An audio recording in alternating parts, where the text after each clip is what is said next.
സഭാപ്രസംഗകൻ 3-ാം അധ്യായം. ഓരോന്നിനുമുണ്ട് സമയം, എല്ലാറ്റിനും ഒരു സമയമുണ്ട്.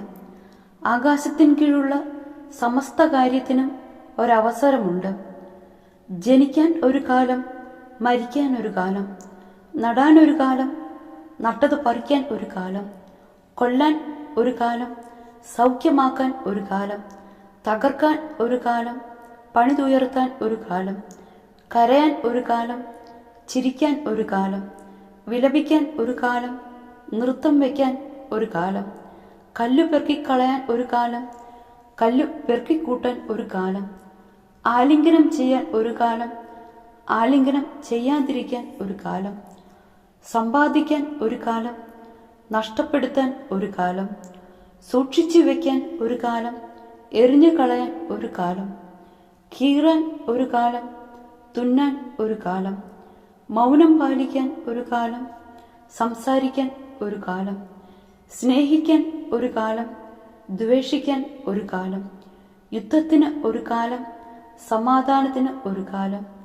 അധ്വാനിക്കുന്നവന് അവന്റെ അധ്വാനം കൊണ്ട് എന്തു ഫലം?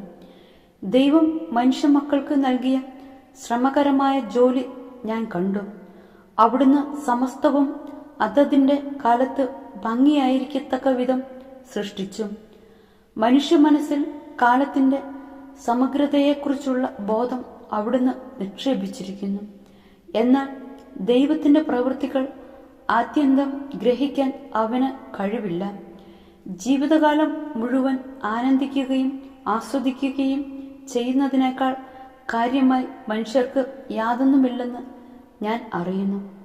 എല്ലാ മനുഷ്യരും ഭക്ഷിക്കുകയും പാനം ചെയ്യുകയും അധ്വാന ഫലം ആസ്വദിക്കുകയും ചെയ്യുക എന്നത് ദൈവത്തിന്റെ ദാനമാണെന്നും ഞാൻ അറിയുന്നു. ദൈവത്തിന്റെ പ്രവൃത്തികളെല്ലാം ശാശ്വതമാണെന്ന് ഞാൻ അറിയുന്നു. അതിനോട് എന്തെങ്കിലും കൂട്ടാനോ അതിൽ നിന്ന് എന്തെങ്കിലും കുറയ്ക്കാനോ സാധ്യമല്ല. ദൈവം അപ്രകാരം ചെയ്തിരിക്കുന്നതും മനുഷ്യർ തന്നെ ഭയപ്പെടുന്നതിനാണ്. ഇന്നുള്ളത് പണ്ടേ ഉണ്ടായിരുന്നതാണ്, ഇനി ഉണ്ടാകാനിരിക്കുന്നതും ഉണ്ടായിരുന്നത് തന്നെ. കടന്നുപോയ ഓരോന്നിനെയും ദൈവം യഥാകാലം തിരിച്ചു കൊണ്ടുവരും.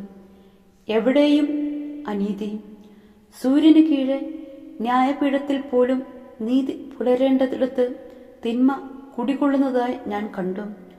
ഓരോ സംഗതിക്കും ഓരോ പ്രവൃത്തിക്കും ദൈവം സമയം നിശ്ചയിച്ചിരിക്കുന്നതുകൊണ്ട് അവിടുന്ന് നീതിമാനെയും ദുഷ്ടനെയും വിധിക്കുമെന്ന് ഞാൻ വിചാരിച്ചു. മനുഷ്യമക്കൾ വെറും മൃഗങ്ങളാണെന്നും അവരെ കാണിക്കാൻ വേണ്ടി ദൈവം അവരെ പരീക്ഷിക്കുകയാണെന്ന് ഞാൻ കരുതി. എന്തെന്നാൽ മനുഷ്യ മക്കളുടെയും മൃഗങ്ങളുടെയും ഗതി ഒന്ന് തന്നെ. ഒന്ന് ചാകുന്നതുപോലെ മറ്റേതും ചാകുന്നു.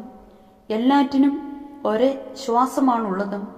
മനുഷ്യന് മൃഗത്തേക്കാൾ യാതൊരു മേന്മയുമില്ല. എല്ലാം മിഥ്യയാണ്. എല്ലാം ഒരിടത്തേക്ക് പോകുന്നു. എല്ലാം പൊടിയിൽ നിന്നുണ്ടായും എല്ലാം പൊടിയിലേക്ക് മടങ്ങുന്നു. മനുഷ്യന്റെ പ്രാണൻ മേൽപോട്ടും മൃഗത്തിൻ്റെത് താഴെ മണ്ണിലേക്കും പോകുന്നുവോ ആർക്കറിയാം? അതുകൊണ്ട് മനുഷ്യൻ തന്റെ പ്രവൃത്തി ആസ്വദിക്കുന്നതിനേക്കാൾ മെച്ചമായി ഒന്നുമില്ലെന്നും അതുതന്നെയാണ് അവന്റെ ഗതിയെന്നും ഞാൻ മനസ്സിലാക്കി.